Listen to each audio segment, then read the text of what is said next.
4, 3, 2. I can't, I'm sorry.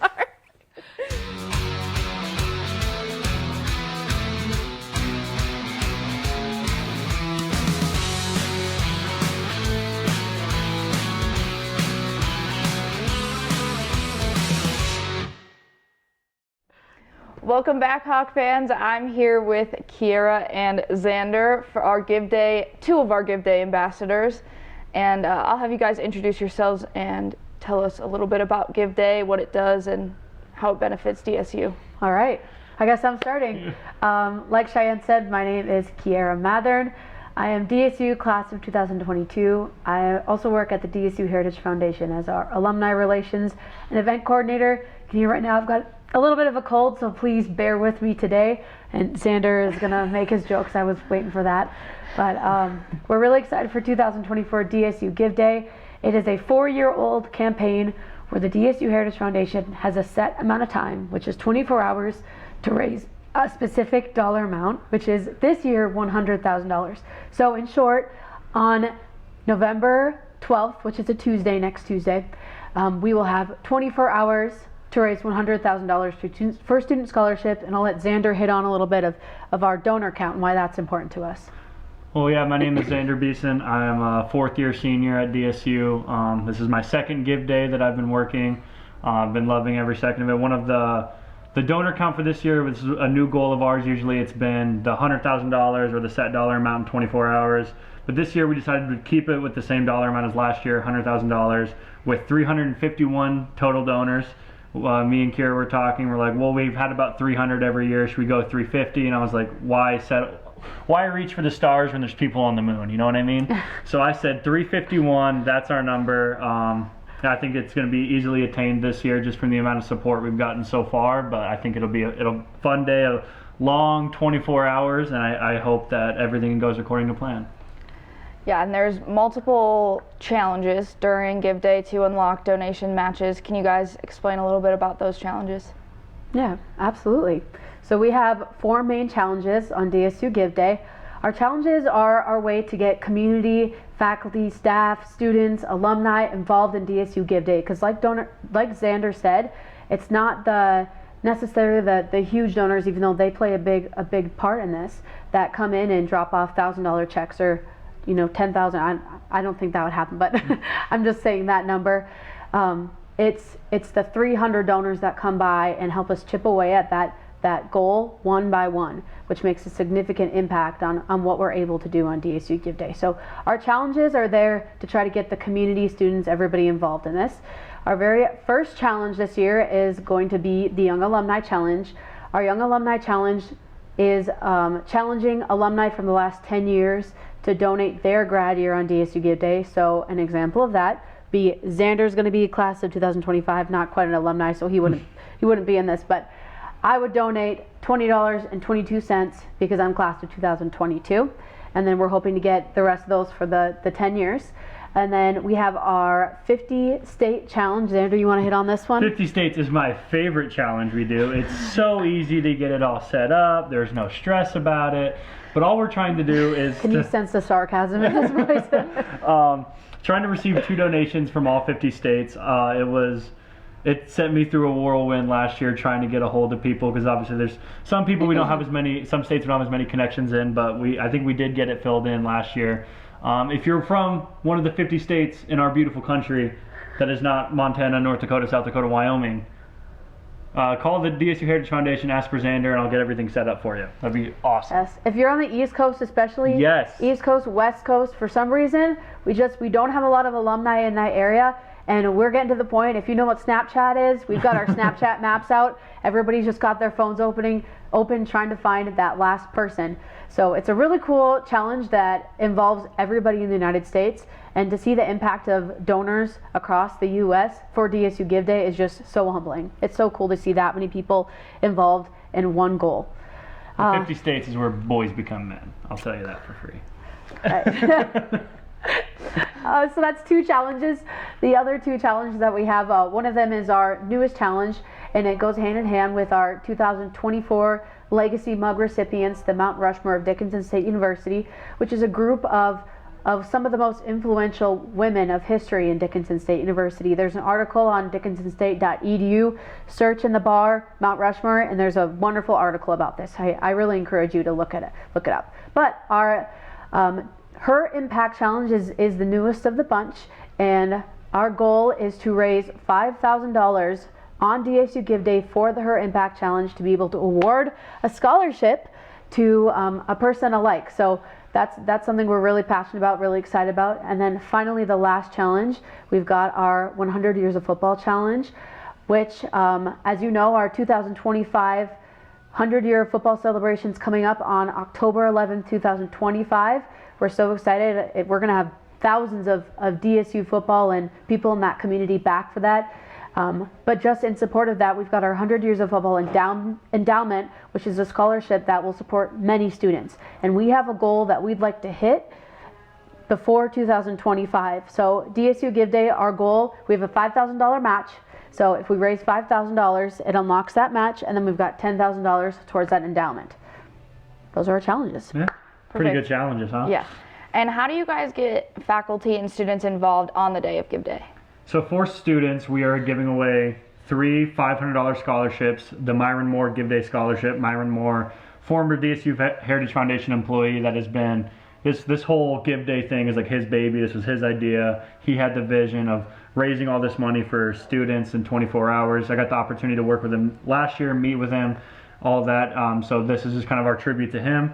All students have to do is come by and they just write their name on a piece of paper, enter for a drawing.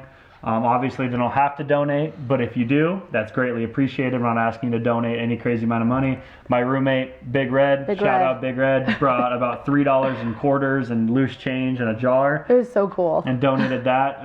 But yeah, like we said, you do not have to donate to be entered for the scholarship. You just come in, put your name down, come get some coffee, some cider, a piece of pizza during the lunch drive. Stop by, hang out, say hi, come meet all the fun people that are going to get involved with Give Day. But yeah, it's just the one thing we do is you offer students money, they're probably going to show up and see what they can do.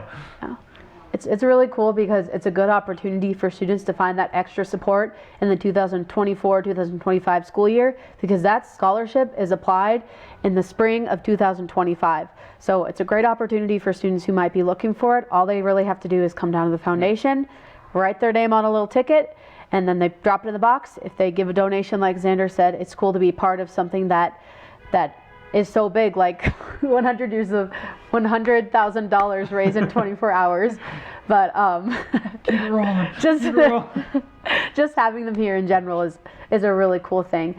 Xander kind of hit on the students, but as far as getting our faculty and staff involved in this, we have a couple of little challenges within DSU Give Day. We kind of went over the top big 4, but we have our faculty staff campaign that we're kicking off. Robin McChesney, who is a newer employee of the foundation, we're super excited to have her on board, but she is heading the faculty staff campaign for us. We're really gonna kick that off on DSU Give Day. So that's one way we get those guys involved too. And what has been your guys' favorite part, or what have you learned most through being a Give Day ambassador? Oh, golly. I think my favorite part is realizing that 2 to 3 hours of sleep in anticipation for Give Day is not going to get you very far. Last year on Give Day, I slept on this very couch. I crashed out. I crashed for about 30 minutes. We had a kind of a little lull and people showing up between like the end of the breakfast drive, beginning of the lunch drive. So I was like, no, I'm going to go sit on the couch. It was cold. I was like, I need to go warm up for a little bit. Next thing I know, Kierra's like, hey, like, what are you doing? And I was like, oh, I am so sorry. But it was just one of those things. I was so excited for Give Day. It's my first ever time doing something this big. Obviously, like as a student, it means so much more that you're helping out with like the bigger picture of this university. This university done so much for me. So it was something that I was really excited to kind of help give back. But so I couldn't sleep the night before, passed out on this couch, but yeah, you make me sound so mean. Oh my gosh. Yeah, she almost hit me again. But please no. I've never hit her. Not but yeah, in all seriousness, like I was saying, just being able to be a part of something bigger than yourself, because this obviously I think Give Day is going to last for a long time, well past me being here. Obviously, I think Kierra will still be here for the 100th Give Day, but. So be like 121 years old. Wouldn't put it past her. But yeah, just obviously being able to be a part of something that's bigger than you for, like I said, a university that's already done so much for me. It was awesome. I think that's my favorite part about it. Perfect. Xander kind of hit the nail on the head for me. It's just been so cool to experience DSU Give Day as a student and an ambassador and helping with the inception of that, and then now being somebody who's able to be part of DSU Give Day on a little bit of a more involved spectrum has been really, really humbling. Just every year, that dollar amount, it just, honestly, it makes me so stressed because I think there's like no way we're going to hit this again. There's no way we're going to hit that amount. And somehow the community just comes through every year and we not only hit that amount, but we exceed it. So it really is just humbling. And then my other favorite part is just getting to spend that time with the students and watch them experience Give Day, because it was one of my favorite things as a student too. And we ask this to everyone on Hawk Talk. Really? What does DSU mean to you? Oh God, I don't know why. I always talk about it. I don't know why I didn't think of it. No, I have to go with like family and opportunity. I think those are just And community. and community. You know, no, it's like I said in the last answer. DSU has been so much more than I ever imagined. I think 5 years ago, if you asked me about Dickinson State University, I would have said, "What is that?" Didn't know where Dickinson was. Yep. Never been to North Dakota before. But I came here, transferred here from a different school, and came here, zero friends, didn't know anybody, and immediately felt right at home.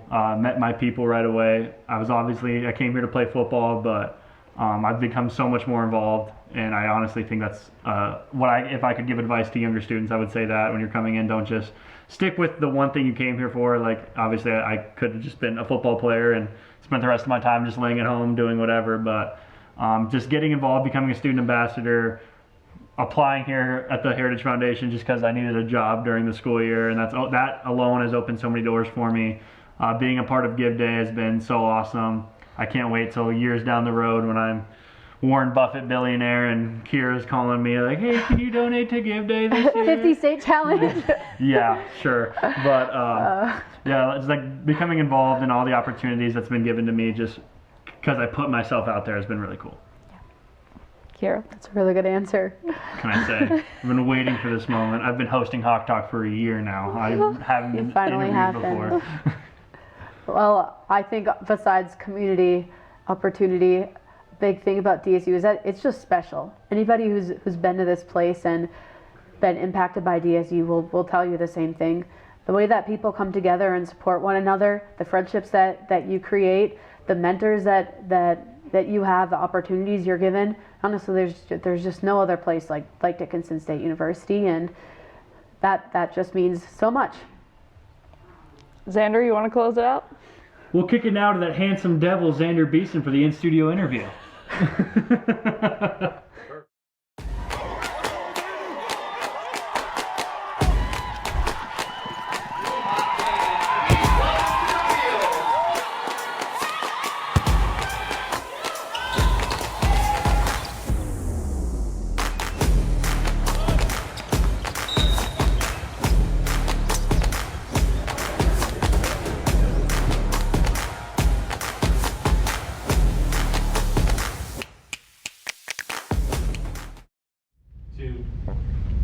Hey, what's up, everybody? Welcome back to Hawk Talk. I'm your in-studio host, Xander Beeson, and today we are joined by royalty. I'll have you guys introduce yourselves to the people. I'm Whitney Edwards. I'm from Hill City, South Dakota. I'm Paul Hanebutt. I'm from New Salem, North Dakota. Paul Hanebutt III. Paul Hanebutt III. The third. For getting okay. proper. I'll do it for you. What brought you guys to DSU? Start off right away. For me, I wanted to play basketball, so there's an opportunity for that, and then probably just the distance from home. I live 4 hours away, so I thought that'd be a good distance, and yeah, I like the coaches and everyone I met here, so. Well, I was looking to finish my bachelor's degree. I got my associates from Bismarck State, and I was only a half an hour away from college, and I moved to a college where I'm only an hour away, so really upgraded there, but just looking to finish my bachelor's degree in ag business. I didn't know Bismarck was a state. Bismarck State College. I didn't know that Go was Mystics. Go Mystics, I guess. Obviously, you guys were announced as the 2024 homecoming king and queen. What were you guys' kind of like immediate reactions when you heard that you won that? I guess I was very surprised. I thought it was fun just to be on the court and to do all those things, and then, yeah, going to the football game. I wasn't expecting that, but it was fun. I guess it was kind of a sigh of relief, you know. We found out, you know, a week and a half, 2 weeks before that we were just on the court. Yeah. So, you know, the time you take to, you know, go to the events and, you know, ask for people's vote, be a real politician in a 2024 year election year. Yeah. And so just a sigh of relief, and then when we got off the field, just thanking everybody for everything. And you they've obviously, done. you paid for your votes. No. That's what, there's a rumor going around. I don't know who's spreading that rumor. I don't know if it's that Xander guy, but he's saying someone, you're paying people for votes. Xander's a little jealous or something, I don't know. Nah, it's not. It's not that big of a deal. I don't even care. I don't even care. Too It's fine. soon. It's fine. Too Talk about soon. something else. Jeez. So obviously, to be on the homecoming court, you have to be nominated by a club or organization. What are you guys involved with? Whether it's just the one thing you were nominated for, or everything you're involved with on campus. I was nominated by Campus Life, so being a resident assistant, and then otherwise this year I've been involved in Student Senate and student ambassadors, and that's all I can think of right now, Yeah. but yeah. I was nominated out of the club I'm the president of, the Collegiate Farm Bureau. There's only 2 clubs in the state, and we get to partake in, you know, the state Farm Bureau and get to go to national conferences. And with, you know, being the president, I get to sit on, it's kind of a double-edged sword, Yeah. but Stark County's board, a district Young Farmer and Rancher committee, a state Young Farmer and Rancher committee, so between the Farm Bureau, it just keeps me pretty Yeah, busy. sounds like you have a lot on your plate there, Paul Hanebutt III. If you guys were real-life kings and queens, like you ruled some sort of land, we can call it Dickinsonville, what would your first order as king or queen be? Anything you want. Got anything, Paul? $1 million for me. Okay. Pay off some student debt. You just get $1 million. Pay rent, prepay rent. That's true. You wouldn't buy a house, you would just continue to rent if you had $1 million. Well, I'd buy the college house just for the aesthetic part of it. The aesthetic part of that it. way I can own it the rest of my life. Let's see, if I was queen, oh man, that's hard. Make Xander your peasant. Yeah, there What we did go. I do? Hold on. I'm adding you to the list of people that are never allowed on Hawk Talk anymore. Hanebutt III. I'm getting sick of you Poke real the quick. bear. I'm just kidding. I would say free college. Free too. college? I Yeah, like the free that's a college good one. idea. I like that one. Obviously, like we said, you guys are involved with lots of different things on campus. What's your advice to incoming freshmen or like a transfer student like yourself to get them more involved? What would you tell them? Where would you send them? Definitely the clubs and organizations fair at the beginning of the year. That's kind of how I found out about a lot of the different things at Dickinson State. And then just putting yourself out there, go to things alone or go, you know, even if you're scared or you don't know if you'd be interested in something, just still go and try it out, because this year I definitely got more involved and it's made my experience here so much better, and I've met so many cool people, so I would say just try everything that you can. Yeah. I would say just go out and be social, you know, even if you're not I'm a social person, so it's not hard for me to go up to Whitney and shake hands with her, but, you know, just going out and being social, getting to know people. The clubs and orgs fair, you know, there's so many nice people around there you can go. And now that we've been on campus for a while, you know, a lot of our friends and peers work at them. So just getting involved in, it doesn't have to be stuff on campus, you know. If you know somebody from high school and they're going, you know, to the Paragon to bowl, if they're going, you know, just to go out to eat, you meet some of their friends, you get to know their friends, and then you get to know more circles of people. And so just try to be an extrovert and be social, I guess. I like that. Yeah. Last question. We ask this to everybody that comes on Hawk Talk. What does DSU mean to you? Oh boy.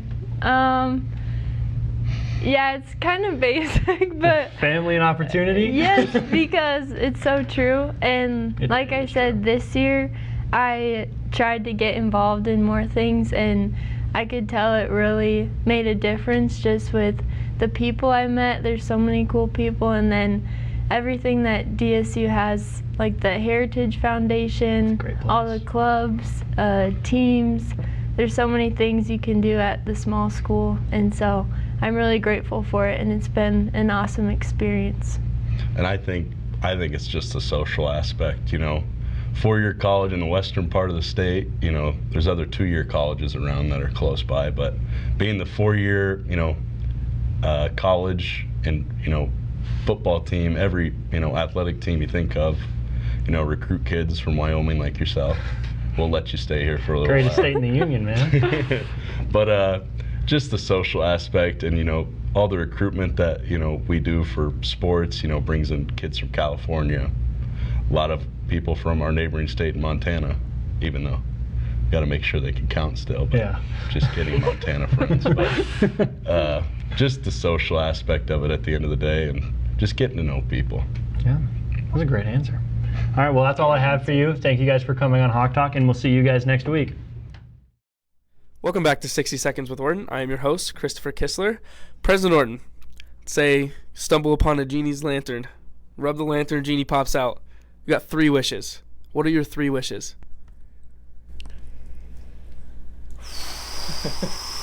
Financially stable, so I could do whatever I wanted and be able to take care of the people around me to do whatever we wanted to do. Pretty much you are buying time, if you will, because you don't have to spend time at work as much as possible. But getting to the point in my life where the time is starting to understand it and how to manage it better. Second wish is I can't say it.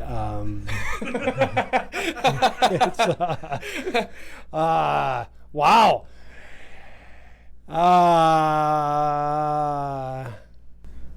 Ooh, I'm stuck. How about that? I would say, I was going to say eternal life, but that's kind of a weird one. Yeah. How about that blue Corvette? Oh, the money buys that. So that's where you got to do that. Dang, guys.